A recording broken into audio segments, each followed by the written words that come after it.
statistik mengatakan bahwa perusahaan memilih pegawai baru karena pesan pertama telah mencapai 66%. Waktu yang dapat menentukan pertama seseorang adalah dari semenit, 5 menit, 3 menit, dan 10 menit. Yang merupakan ucapan singkat, faktor yang sangat penting dalam menentukan kesan pertama. Bukan hanya hal itu, paras, dandanan, pakaian, dan gaya rambut baik memang tidak bisa diabaikan, namun tidaklah melupakan ucapan yang sebenarnya begitu penting, di mana ucapan adalah sarana untuk menilai seseorang secara keseluruhan. Ucapan juga dapat mencerminkan keadaan seseorang apa adanya. Kita dapat langsung mengetahui apakah seorang itu logis atau tidak hanya dengan berbicara atau berbincang dengannya sebentar. Di mana ada 5 hal yang mengenai bagaimana sih kita bisa berbicara secara logis. Yang pertama, alasan yang tepat untuk argumen Anda.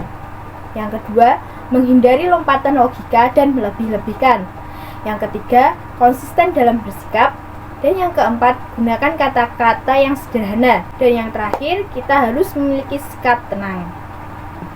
Selanjutnya, banyak yang sering dialami oleh orang yaitu trauma salah ucap, di mana di sekitar kita banyak sekali orang yang presentasi atau menyajikan paparan penting karena trauma salah ucap, di mana dia menjadi yang pertama terbata-bata, yang kedua suara kecil dan bergemetar, yang ketiga gagap berlebihan, dan yang terakhir tidak berani menatap orang lain saat berbicara. Hal inilah di mana ciri-ciri orang mengalami trauma ucap yang sering terjadi. Di mana ada tips menghilangkan rasa gugup. Yang pertama, membuat karikatur pendengar.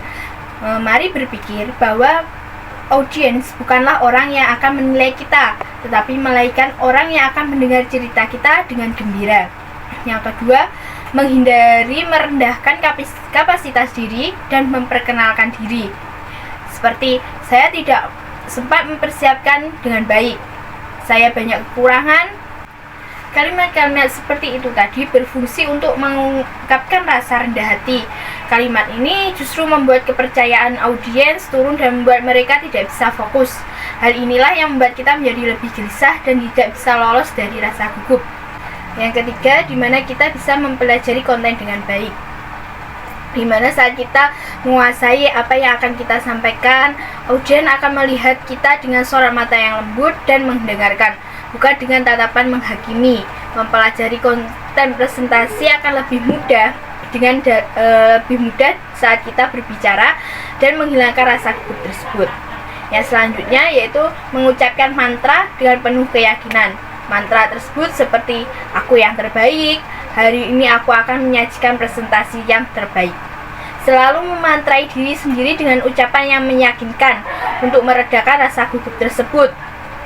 Ucapan mantra itu bisa kita lakukan dengan membayangkan diri sendiri saat berada di atas panggung. Lama-kelamaan muncul rasa keberanian dalam diri kita sehingga rasa gugup tersebut bisa hilang.